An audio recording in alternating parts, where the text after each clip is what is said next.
Hey guys, it is MissSimReno. If you are returning to the channel, welcome back. And if you're brand new, I am so excited that you decided to join me here today for another speed build. And I am ecstatic to share this one with you all. This is probably one of my favorite cottages to date. We're in Henford-On-Bagley. We're building on, in my opinion, one of the best lots in Henford-On-Bagley as well. It's Cordelia's secret cottage. It's just so beautiful. It's perfect for screenshots. Like, I love this lot so much.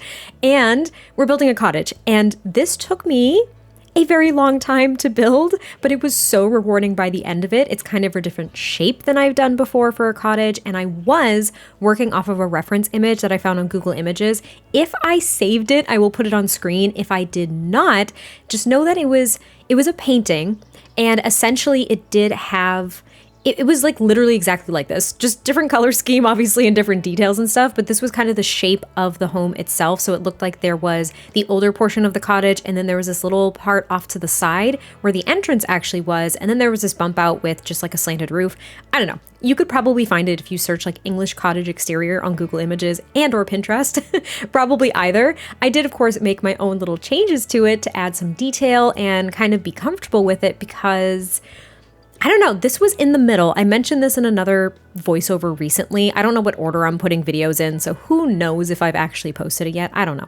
But I was in a building rut. Kind of still am, but this build, I think it took me a collective like 10 to 12 hours for this one, which typically for me might actually only take like 5 to 6 hours, but it took me a really long time because I was trying to lay out the lot in a different way than I've done before. So you can see that I did use terrain tools here, and I brought the cottage up just ever so slightly. I wanted to add some stairs, and then there's gonna be like a little side yard that's also raised, and that's where there's gonna be like a little garden area. I don't know, I think it's super cute. I did the garden area off camera, and I just really, really love how this entire build came out.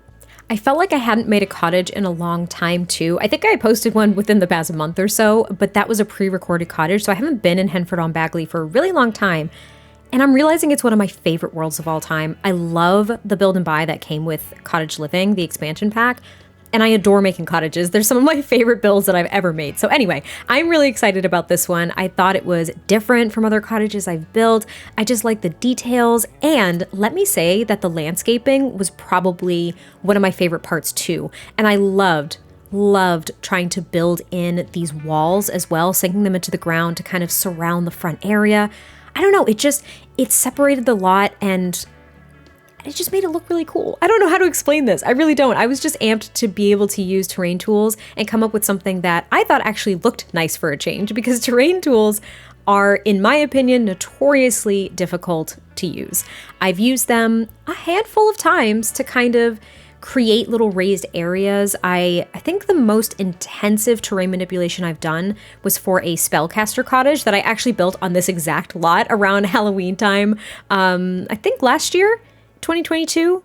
Yeah, I think it was around Halloween. So that's as intense as my terrain manipulation has ever gotten. I don't think I'm very good with it, but I'm getting better. Practice makes, I'm not gonna say perfect, it makes better.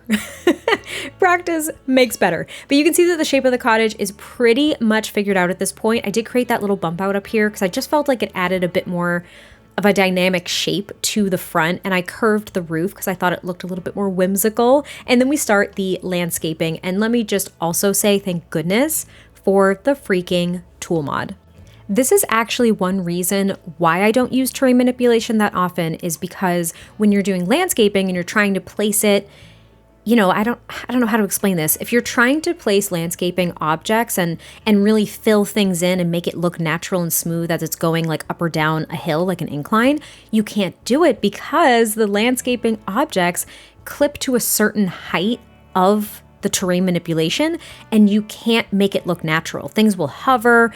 It doesn't look great. So having the tool mod is such a blessing. Like it just is. Like it really just is, because if I didn't have this, I wouldn't have been able to make the landscaping look like this whatsoever. I wouldn't have been able to make it look like it was growing up the slight incline behind the stone fence here, the stone wall, and it just wouldn't look natural, and that would bum me out. So thank goodness for the tool mod, because I think it looks fantastic. Now, this landscaping really set the tone for the rest of the build too. I was trying to figure out exactly what I wanted to go for. I also changed up the color scheme ever so slightly. I did use the very, very bright blue, well, not bright, a kind of like more pastel blue swatch of the flower boxes and the windows with the shutters because I don't use it very often. I don't use the green and this very light blue very often. So I did use the light blue here, and we carry that color scheme onto the interior, which is super fun for me. And now you can see I did create this raised area where the garden bed is going to be off camera. It's really just because I didn't know how it was going to lay out the lot, but I also did more landscaping. And let me say that most of the time spent on this build was on the landscaping, and not because it was difficult, but just because I had to use the tool mod, and it's very tedious because I couldn't just select, 3 plants and try to lower them at the same interval. Do you know what I mean? Like there would just be different heights that you had to lower things at. So it took a long time, but it was so worth it because I thought it looked so nice and pretty natural. I mean, as natural as things can look in The Sims, I guess. I'm not very good at like natural landscaping, I don't think. There are people that just excel in that area, and one right off the top of my head is Aiden, i.e. Devin Bumpkin. The way that he does his landscaping blows my mind.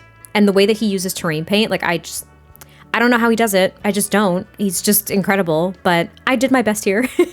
I did my best. Now, there is the garden right up top there, but then this little area kind of towards the front on the right-hand side, I do put a swing set, but the family that lives here, I think they have a toddler. So maybe they got the swing set because they were anticipating, obviously, as their child gets older, that they will want to have something like that outside. So they've got a swing set for whenever their toddler becomes a child. Thought that was kind of a nice idea. And I didn't want to over clutter that space too, because it would just look too busy with the cottage and all of the landscaping and then the garden up top. I don't know. It just would have drawn the eye in a weird space, and I wasn't going to like it very much.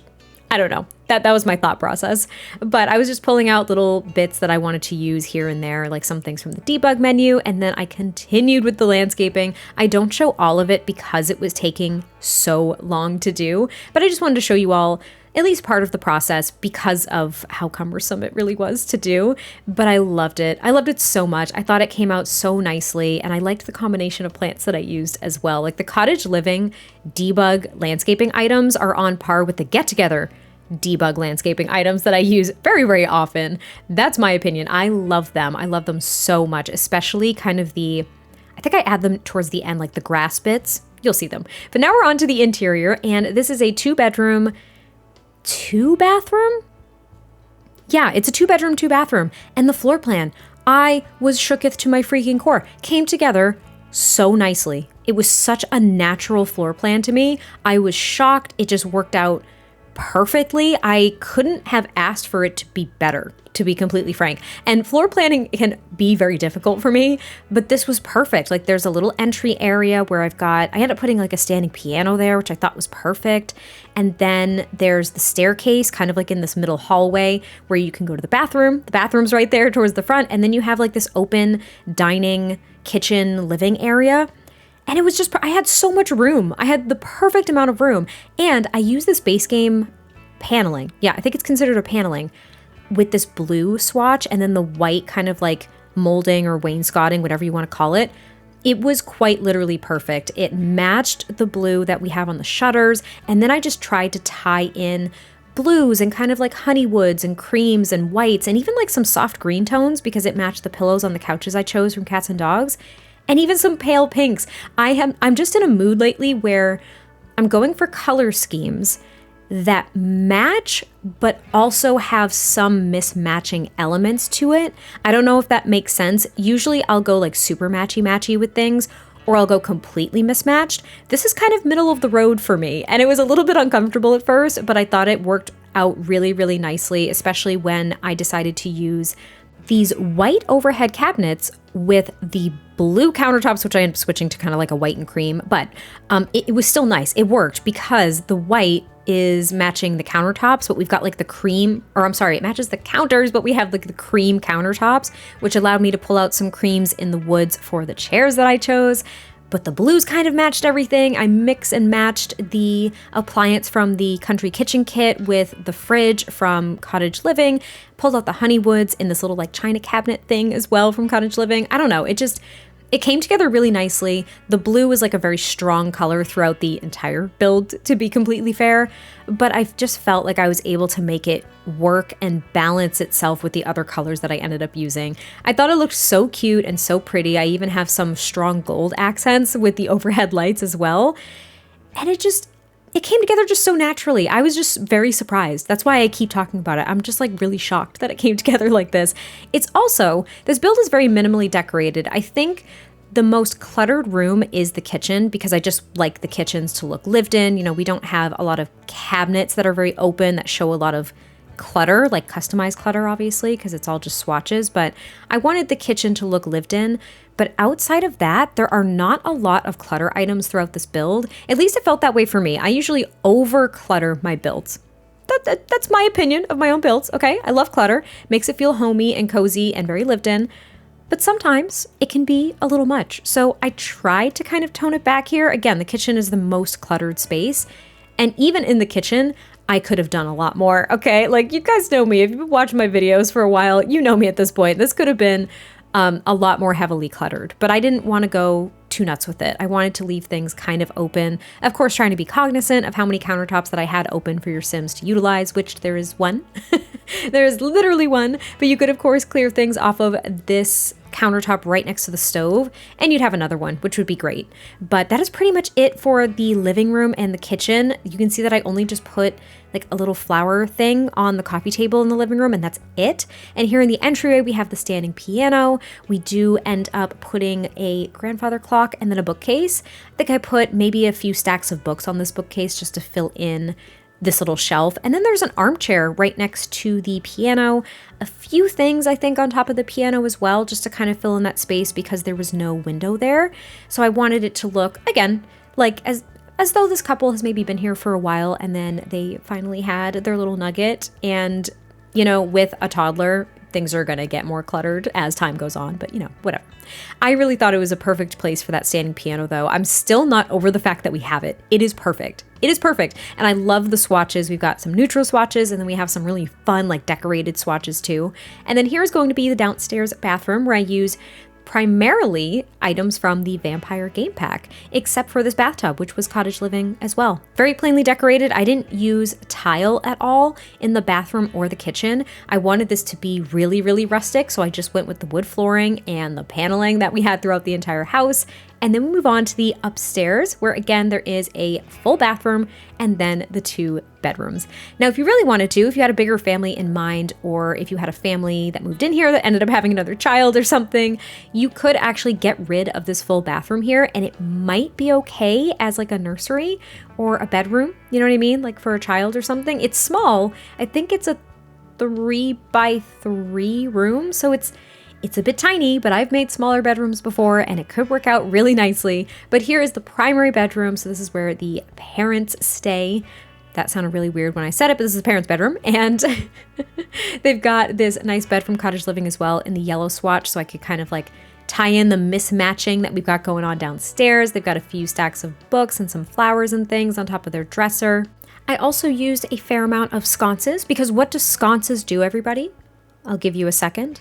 They save lives, okay? That's what they do. They save lives. When you don't know what to put on the walls, when you run out of artwork and you just like don't know how to decorate like little spaces anymore, sconces. I swear, sconces, they're great. Mirrors, sconces, and then you got that skinny legend plant, like you are good to go. Anyway, this is the bathroom, and this is where I actually put the shower tub combo. Since there is a toddler in this family, so I imagined, you do have to have at least a bathtub to bathe your toddlers. There was one downstairs, but I've found that showers are definitely faster for your Sims to actually take. So having a shower tub combo is always great. Now, I was originally actually thinking of maybe a child's bedroom, but then I realized I hadn't made a space for toddlers in what felt like a long time. And you can see I also transitioned over here to make a little nursery for an infant. And then I thought, you know what? No, let's change it up. I haven't done a toddler's room in a while. At least it feels that way. So why don't I use this bed from the Werewolves game pack that I love very, very much and kind of go with an even softer color scheme in here. So we've got like some pinks. We have the curtains that are more so like white, and then we've got the cream woods.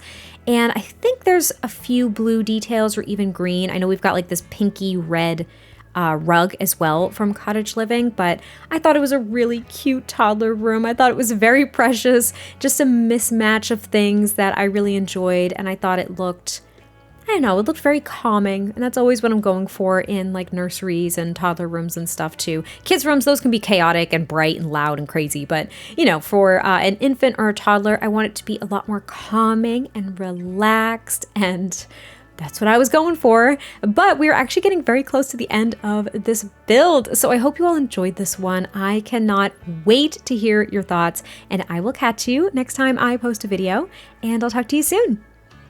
Bye.